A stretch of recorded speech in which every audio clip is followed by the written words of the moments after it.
Thank you all very much. Thank you, Barbara, and to everyone for first inviting me and second for attending. So I'm going to try to do something very difficult this evening.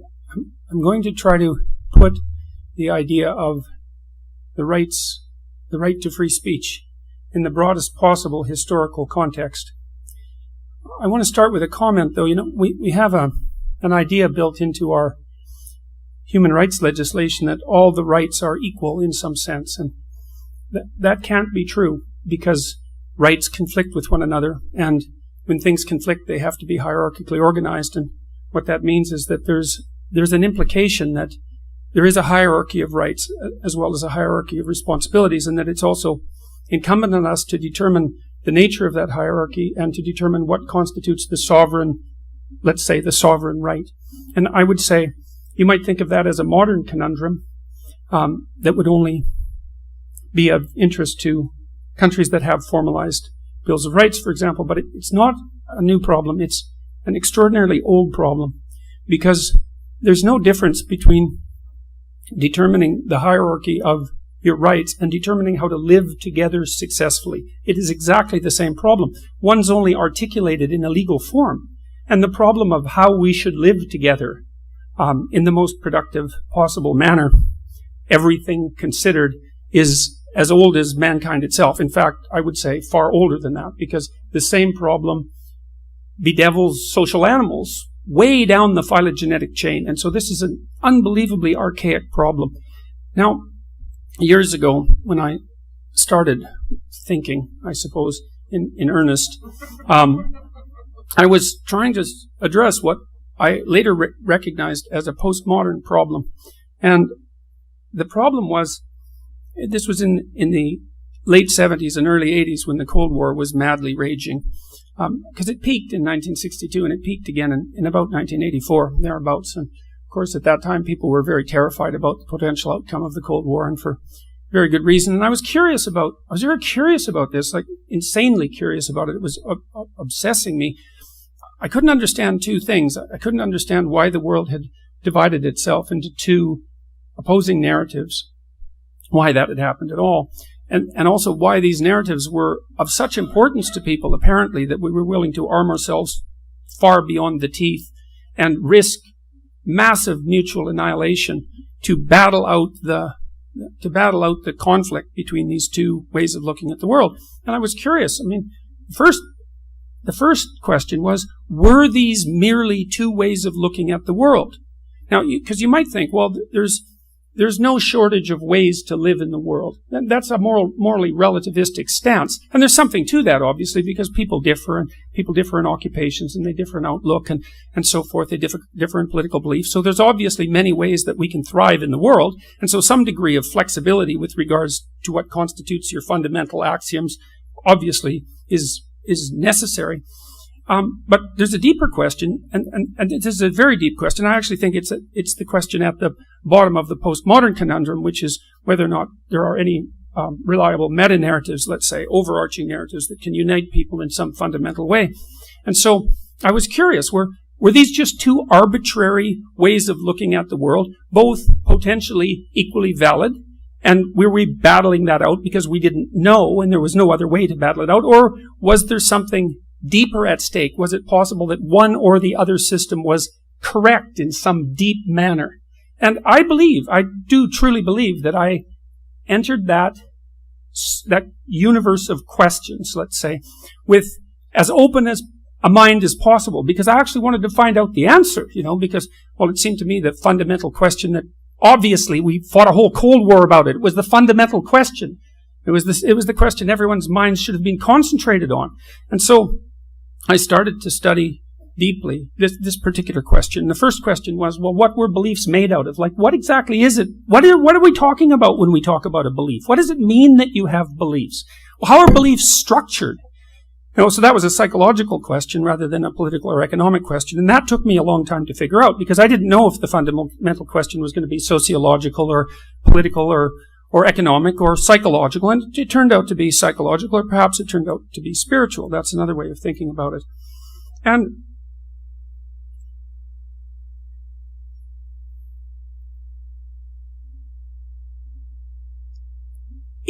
if you could grasp belief, what would constitute a credible belief? What would it mean for a belief to be credible? And I can give you a hint about that. I learned this from Jean Piaget, the developmental psychologist, brilliant theorist, a genuine genius. He was interested in how children organized games. And he thought of games, the organization of games by children, as the precursor to adult interaction. And he made some very interesting observations about games, especially pretend games, which are quite sophisticated, because children will get together and play pretend games, and what they'll do is they act out a simulation of the world. Maybe they play house. They all get together and they cast each other in different roles. And then they each act out those roles, and they do that in order to simulate something important that they're going to have to adapt to. But Piaget noted a couple of things. The first thing he noted was that children playing games can play the games in a group. Thank you very much. Can play a game in a group. But if you take them out of the group and you ask them what the rules of the game are, they don't know. They can't articulate the rules of the game. Yet, when you put them together in the group, they can play the game. And I thought, that's just like adults. You see, because we wouldn't need a psychology otherwise, right? Because we'd all be transparent to ourselves already. So what that means is when we all get together and play a game like the one that we're playing in this room, for example, we all can play the game when we're together. But if we brought us out and said, well, what are the rules? We wouldn't be able to articulate them. And then I thought, well, that means that those rules evolved in a real sense, like they evolved in a behavioral competition. Then I thought, well, that's a lot like what's happening with animals. So if you look at how a chimpanzee troop is organized, or a wolf pack, any social animal for that matter, going way down the phylogenetic chain, they have to interact with one another in a manner that sustains the group, because otherwise they all die, obviously, and that sustains the individuals within the group and offers the individuals some scope of action. And so there's a set of implicit constraints on the manner in which creatures interact, or they don't live. And Piaget also came to the same conclusion with regards to children's games. And this is where he made a distinction that's so crucial, because Piaget was actually interested in bridging the gap between science and religion. That was his fundamental motivation, although very few people know that. And he was interested in bridging the gap between science and ethics. And he was interested in how ethics evolved as a concept, and then as a practically applicable, as something that was practically applicable. And he made some very interesting comments about games. And he said, well, look, what constitutes a good game? Well, one rule is, everybody plays voluntarily. That's a really good game. And then he made another claim, which was quite cool, which was, imagine that you had a game A and game B, and they were competing against a target. And in game B, people were being forced to play, and in game A, people were playing voluntarily. And then you track their track record with regards to competitive advantage over time. The game that people were playing voluntarily would win, because the people who were playing wouldn't have to waste any effort in enforcement cost. I thought, oh God, that's so smart. It's so smart because you can see the idea of the emergence of an ethic there, eh? And not an ethic that's rationally constructed. It's an ethic that's actually emerging from the bottom up. Now, the philosopher Friedrich Nietzsche also pointed out that our ethic actually emerged from the bottom up. It wasn't rational. It wasn't top down. It wasn't Enlightenment oriented, even though the Enlightenment might have codified it as part of a process of a codification that took place over a very long period of time. And then I read other things, say about the way that animals organize their troops.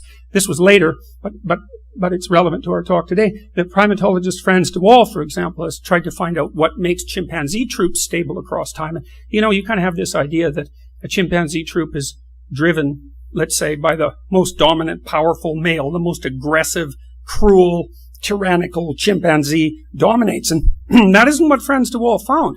What he found was that in order that those sorts of chimpanzee troops have leaders that meet very violent ends.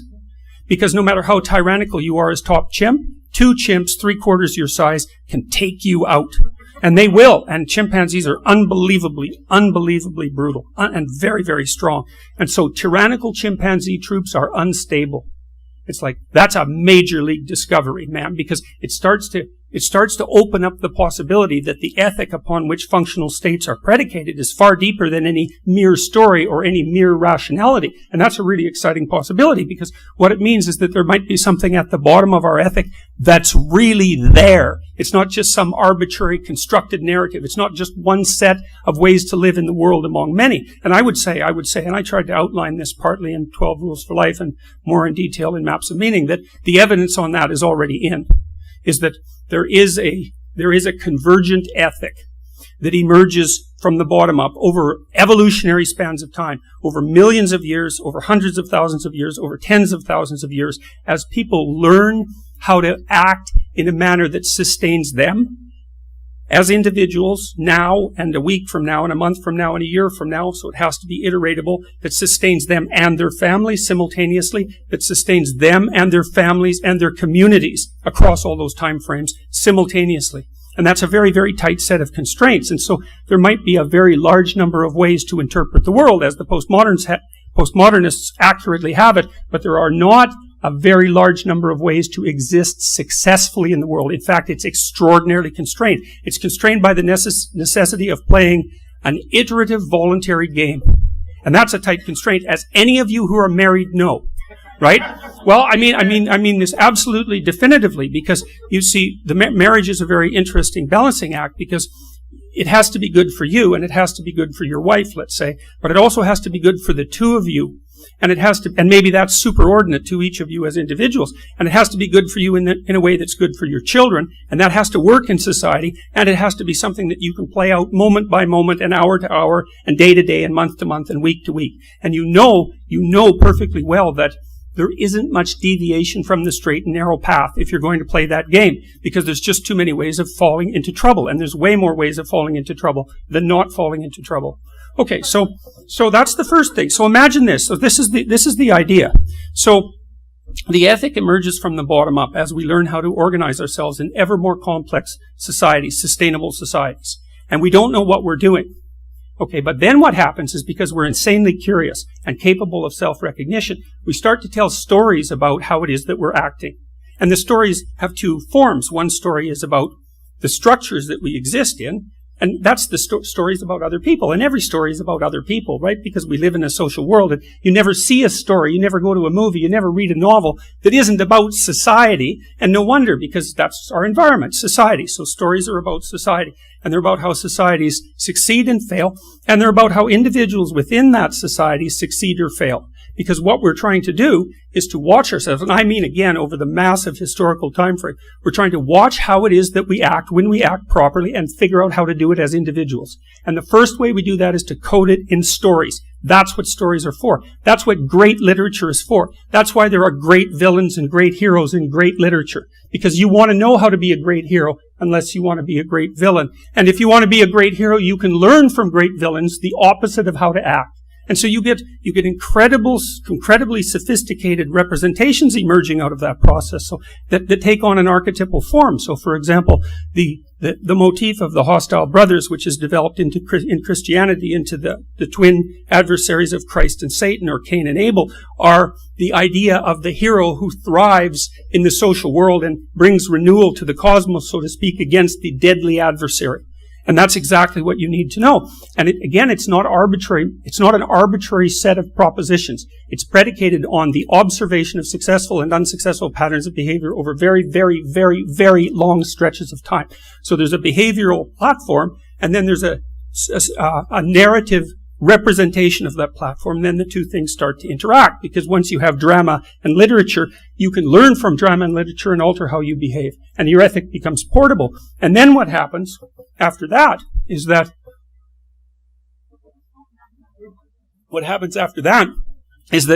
thinkers who now have both the behavioral strata and the representational strata in front of them, right?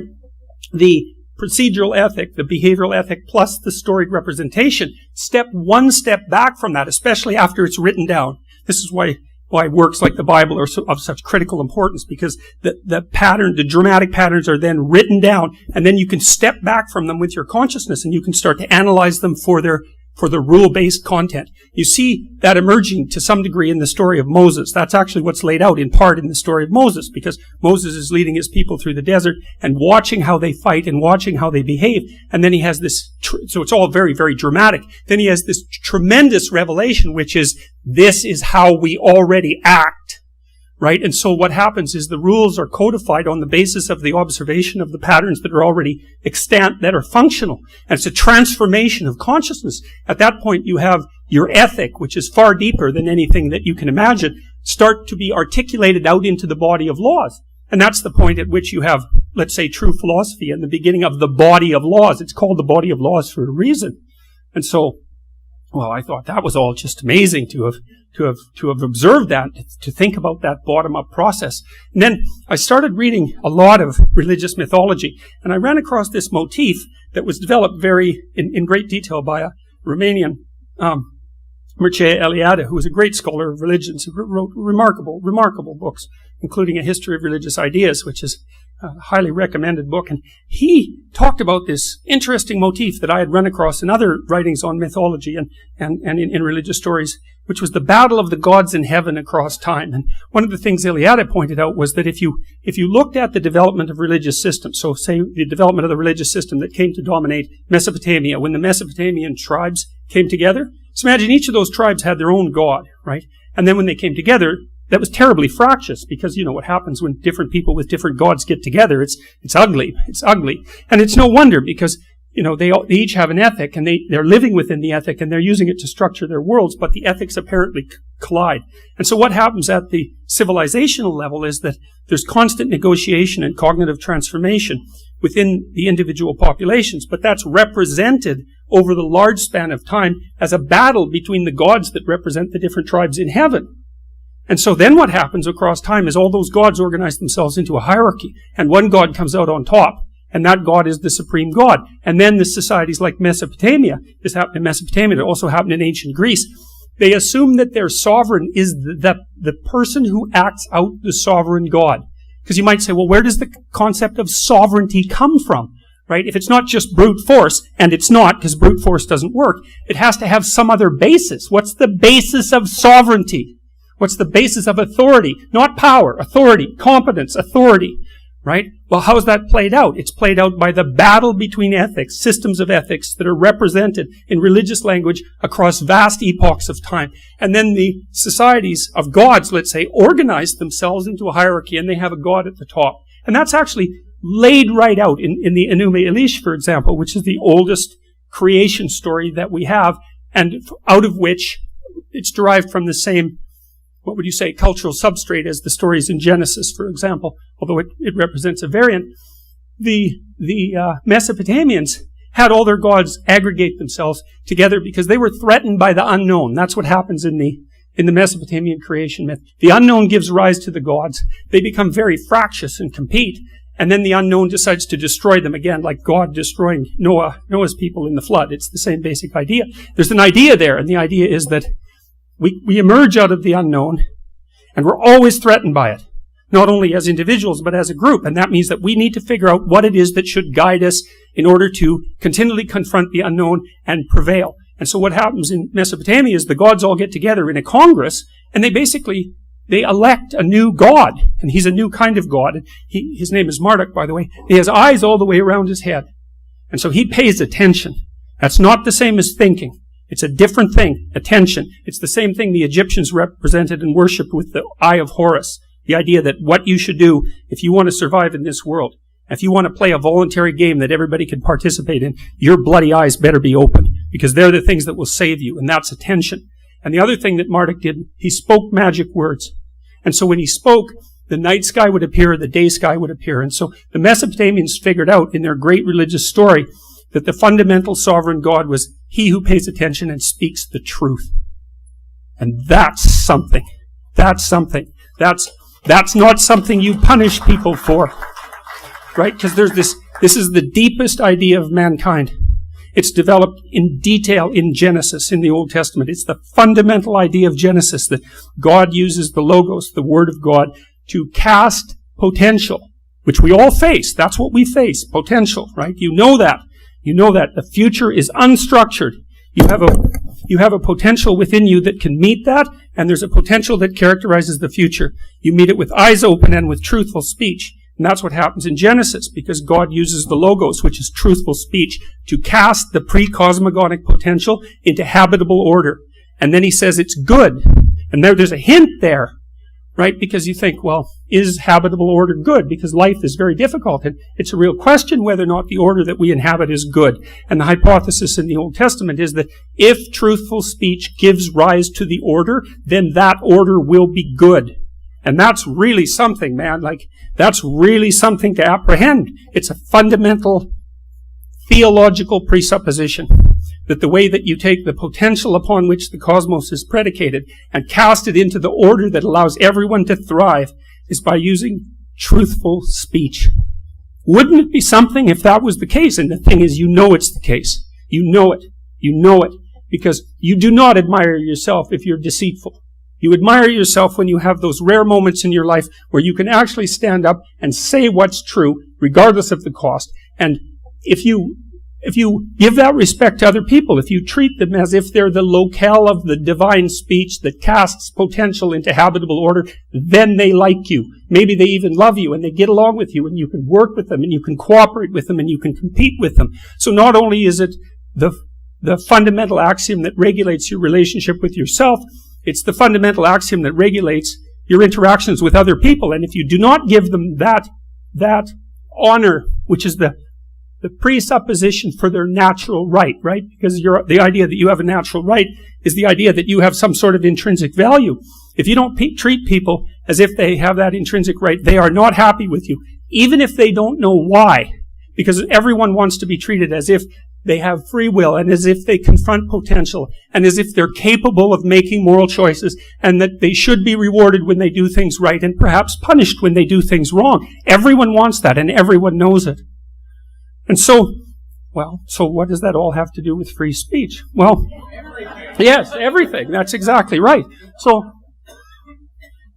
free speech isn't free speech. You know, people think of free speech as kind of like a decoration, something like that in your life. It's not that at all. It's not the ability to speak truth to power, although it is also that. It's not that. It's way more than that. Free speech is how you think. It's not thinking. You know, the word that Genesis relies on to create the cosmos, let's say, in the story. By the way, that's the image of God in which you're made, male and female, that gives you that fundamental value that's at the core of our idea of natural right. It's not thinking, it's speaking. And the reason for that is, look, first of all, you can hardly think. It's really hard to think. You have to be trained like mad to think. You have to be able to divide yourself internally into a couple of different people. And then you have to let those people have a war in your head. And that means you have to develop characters who have opinions in great detail, opinions that might be contrary to your own, and then you have to withstand the tension of letting them have it out.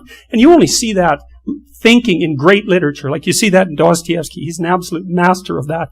And you know, you can think a little bit, but mostly you're biased and you have confirmation bias and you see things the way you see them and you have massive blind spots and you're ignorant as hell. You just can't think, but you can talk. And the thing is, if you talk, other people will correct you. That's the thing. And that's thinking. So if you get up and you have something to say, and you say it stupidly, because of course you will, because what do you know? Then other people will tell you where you're wrong. And then you can learn, right? And then everybody can think. And so what that also means is that to be free to speak, even to tell the truth, means you have to be free to be stupid and ignorant and malevolent and bitter. Because that is who you are. That is what you are, because you're flawed.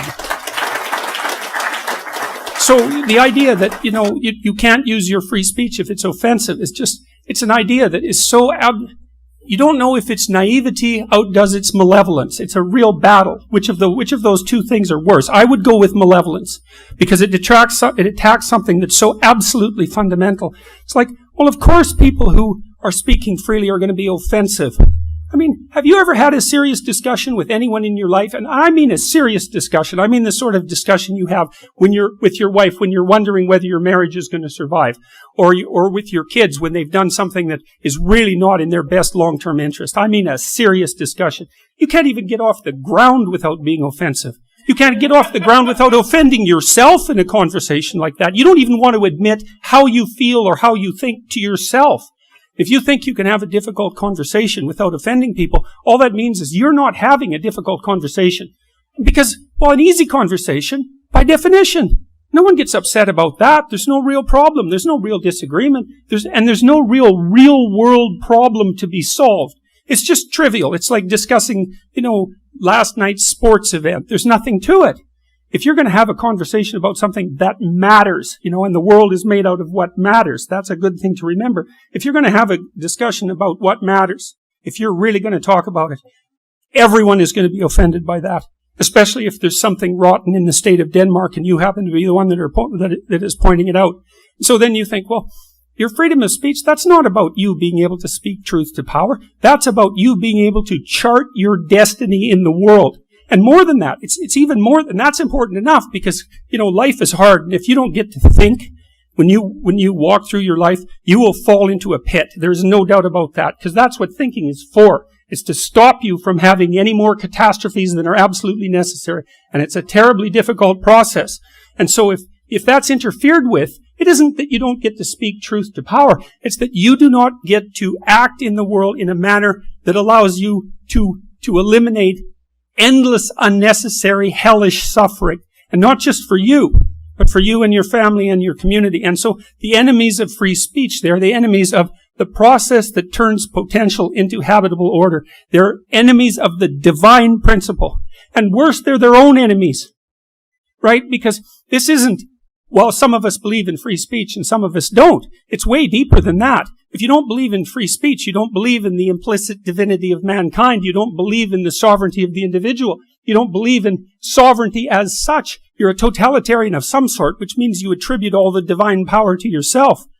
And then we know where that leads, right? It doesn't matter whether it's on the right or the left. If we had any sense and we took a look at 20th century history, we know exactly where things go. And we could easily choose not to go there. And so when we see someone like Rائف, who's imprisoned by a reprehensible dictatorship that we have the gall to call our allies, then what we see is a system that's not only hell-bent on the destruction of an innocent and good man, but directly antithetical to everything that all of us have and that our societies put forward as necessary to the continual betterment of being itself. And so,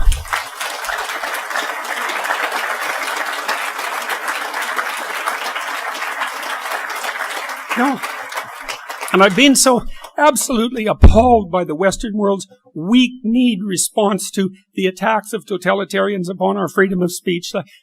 What was done with Salman Rushdie, that was a big mistake, right? Because it wasn't Rushdie, it was the free-speaking artistic tradition of the West. And not only of the West, right? The free-speaking artistic creative tradition upon which the cosmos is properly established. That's what it was. And we all bowed down.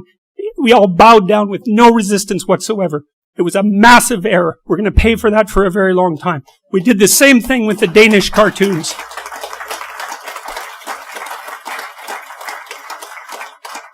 And you don't want to think about these sorts of things as happening far away. Nothing happens far away.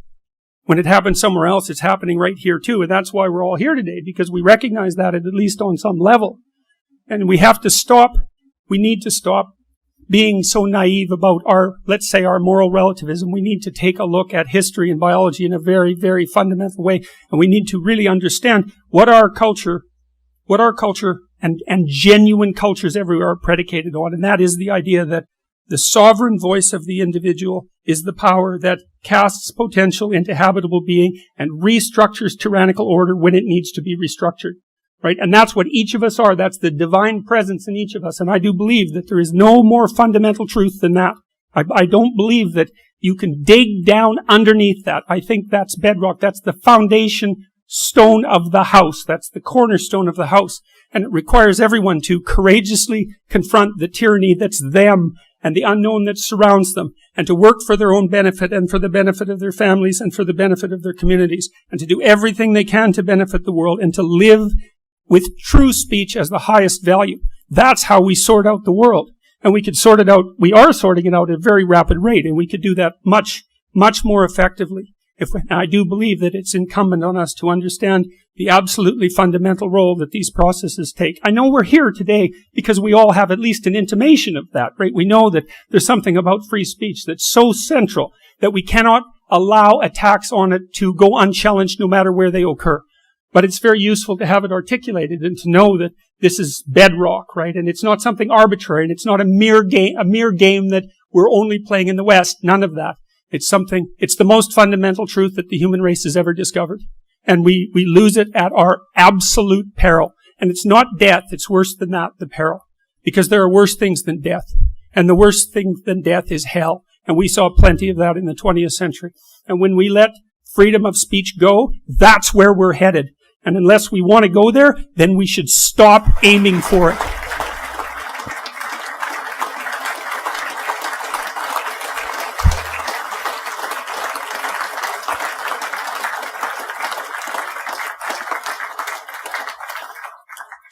So, well, thank you very much for the invitation.